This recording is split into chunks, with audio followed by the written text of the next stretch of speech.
आवश्यक सूचना हम ये देना चाहते हैं कि अब जेपी यूनिवर्सिटी से अगर ओरिजिनल सर्टिफिकेट निकालना हो तो उसका कुछ नियम कानून बदल गया है।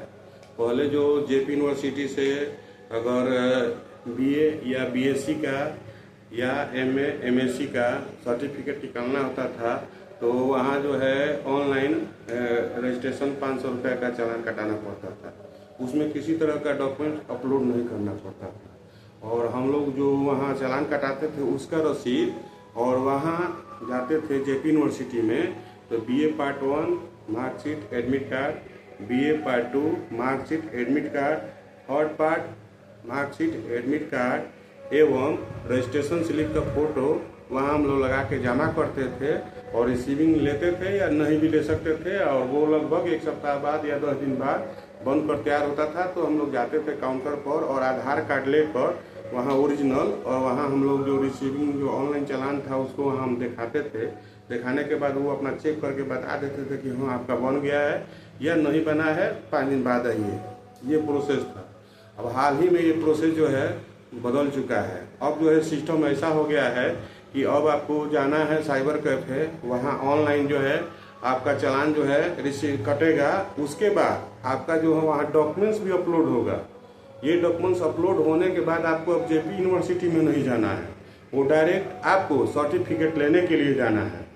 पहले वाला प्रोसेस में और ये वाला प्रोसेस में बदल गया है क्योंकि हम लोग भी गए थे और बहुत कुछ लोग जाके वहाँ से घूम के आ जा रहे हैं, परेशानी उनको हो रहा है। तो ये नया सिस्टम है कि ऑनलाइन आप जाके वहाँ कटाइए और ऑनलाइन जमा कटाने के बाद उसी समय आपको जो है बीए फाइनल ईयर का, बीए हो या एमए हो या एमएससी हो, फाइनल ईयर का एडमिट कार्ड, फाइनल ईयर का मार्कशीट एवं आपका रजिस्ट्रेशन स्लिप का फोटो कॉपी वहाँ जो है अपलोड करेगा और करने के बाद आप 8 से 10 दिन के अंदर जाएंगे वहाँ पर तो आपका डॉक्यूमेंट्स तैयार होगा। आप अपने ओरिजिनल आधार कार्ड के साथ बाकी जो है डॉक्यूमेंट्स हो चाहे ना हो लेकिन फोटो से डॉक्यूमेंट्स अपने पास रखेंगे और आधार कार्ड अपना रखेंगे। तो वहाँ रिसीविंग जो चालान कटाए हैं वो रख के वहाँ जैसे ही आप काउंटर पर दिखाएंगे, बाहर जो जंगला बना हुआ है ये उत्तर साइड की ओर, वहाँ काउंटर पर जाकर जैसे ही आप दिखाएंगे तो वहाँ अगर आपका बन गया होगा तो आपको आपका सर्टिफिकेट ओरिजिनल मिल जाएगा।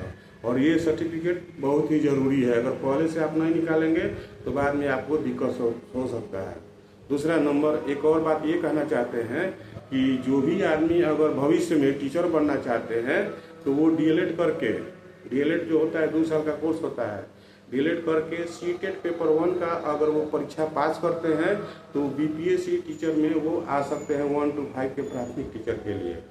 दूसरा नंबर, जो व्यक्ति बीएड किए हैं, खास तौर से ध्यान सुनिए, जो आदमी बीएड किए हैं वो 6 to 8 में, 9 to 10 में, 11 to 12 के टीचर बन सकते हैं। अगर वो 6 to 8 के टीचर बनना चाहते हैं तो उसके लिए उनको सीटेट पेपर 2 पास करना होगा। वही व्यक्ति बीपीएससी टीचर में 6 to 8 में के टीचर बन सकते हैं। दूसरा नंबर, 9 to 10 में अगर जो व्यक्ति टीचर बनना चाहते हैं उनको बीएड प्लस ए स्टेट पेपर 1 पास करना होगा। जो उनका ऑनर सब्जेक्ट होगा उसी ऑनर सब्जेक्ट से वहाँ जो है एग्जाम विशेष रूप से 80 नंबर का जो क्वेश्चन आता है उसी से आता है, उस पर विशेष उनको फोकस करना होगा। समझ कि नहीं? बाकी जो 40 नंबर है इसमें जीके रहता है, जैसे इतिहास हुआ, भूगोल हुआ, मैथ हुआ, रीजनिंग भी दे सकता है, करंट अफेयर भी दे देता है और साइंस भी है। ये 40 नंबर का रहता है और 30 नंबर हिंदी रहता है, हिंदी में पास करना होता है। यानी ऑनर्स पर आपने अपने ऑनर्स पर फोकस सबसे ज़्यादा करना है। तो हम यही बताना चाहते हैं कि 9 to 10 के लिए बीए प्लस बीए पास होना चाहिए और ए स्टेट पेपर 1 का परीक्षा पास है तभी वह बीपीएससी के परीक्षा में 9 to 10 के लिए वो फार्म भर सकता है, अन्यथा नहीं भर सकता है। और 11 to 12 के लिए जो बीपीएससी का एग्जाम होता है उसके लिए भी पेपर ए स्टेट पेपर 2 होता है। अगर आप मतलब बीएड हैं, एमए हैं प्लस ए स्टेट पेपर 2 पास हैं तभी आप बीपीएससी के 11 से 12 के टीचर के फार्म भर सकते हैं, अन्यथा आप फार्म नहीं भर सकते हैं। और विशेष सूचना यह है कि जो व्यक्ति टीआर 3 में यानी टीचर में बीपीएससी के अंतर्गत जो टीचर रिक्रूटमेंट की बहाली हो रही है वो जो भी टीआर 3 भरे हुए हैं उनका परीक्षा का डेट आ चुका है। 19 तारीख को जो पेपर होने वाला है वो 6 to 8 के लिए सभी पेपर के लिए होगा।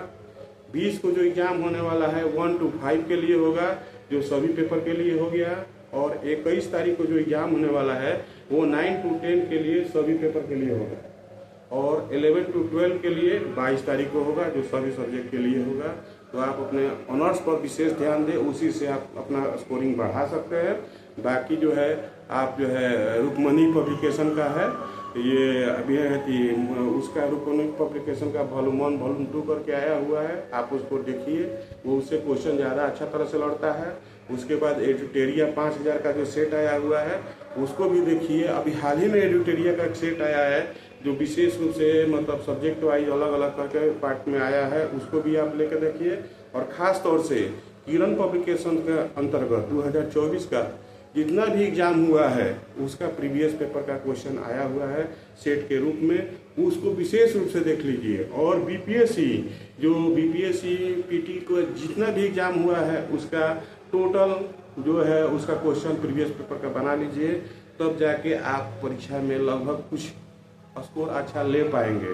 क्योंकि बेहतरीन स्कोर लाने के लिए आपको 6 to 12 तक का एनसीईआरटी बुक पढ़ना होगा। इतना कम समय में लोगों को पढ़ने के लिए मुश्किल है। बाकी जो ये सब्जेक्ट किताब बताए हैं इसको आप देखिए।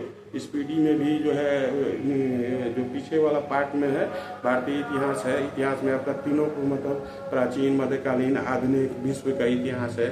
यानी स्पीडी का भी अगर पीछे वाला जियोग्राफी, विज्ञान और हिस्ट्री, भारतीय राज्य व्यवस्था पढ़ लेते हैं तो वहाँ से भी लगभग क्वेश्चन ज़्यादातर पकड़ाता है। इसके लिए और मेरा एक विशेष चैनल है, इस चैनल पर जो है 7, 8, 9, 10 और 12 तक जो है RS अग्रवाल, NCERT, भारती भवन एवं KC सिन्हा जो स्टूडेंट फ्रेंड्स बुक है, सभी बुक का इस पर सॉल्यूशन अपलोड होगा।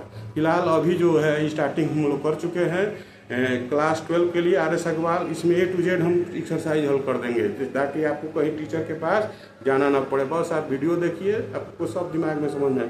तो अभी क्लास 12 का डिफ्रेंशिएशन स्टार्ट कर चुके हैं और क्लास 10 RS अग्रवाल भी स्टार्ट कर चुके हैं जो इम्पोर्टेंट परीक्षा दृष्टिकोण से है। और क्लास 10 ये भी हम स्टार्ट कर चुके हैं NCERT एवं RS अग्रवाल, जो हाँ वो भी ट्रिकोनोमेट्री जो होता है आइडेंटिटी स्टार्ट करो, क्योंकि इससे क्वेश्चन ज़्यादा आता है, बच्चों को प्रूव करने में दिक्कत होता है। और ख़ास तौर से इंटर पास करने के लिए डिफ्रेंशिएशन और इंटीग्रेशन पर पकड़ होनी चाहिए। और इस पर जिसको पकड़ होगा वही व्यक्ति जो है इंटर में अच्छा नंबर ला सकता है। और मैट्रिक में जिसका भी साइन थीटा कॉस थीटा यानी ट्रिग्नोमेट्री सही होगा वही व्यक्ति इंटर में जाके मैथ ले सकता है, ना तो उसको हमेशा ही दिक्कत होगी कि इंटर में सभी जगह साइन थीटा कॉस थीटा आपका पीछा नहीं छोड़ेगा। बस। और मेरा एक चैनल है, आप अगर चैनल को सर्च करेंगे RS अग्रवाल मैथ रितेश पांडे या रितेश सर, तो मेरा चैनल आपको सर्च में दिखाई देगा, उस पर आप लोग ध्यान दीजिए और चैनल को सब्सक्राइब कीजिए। विशेष जो भी न्यूज़ होगा हम आपको अपडेट करते रहेंगे। बहुत बहुत धन्यवाद।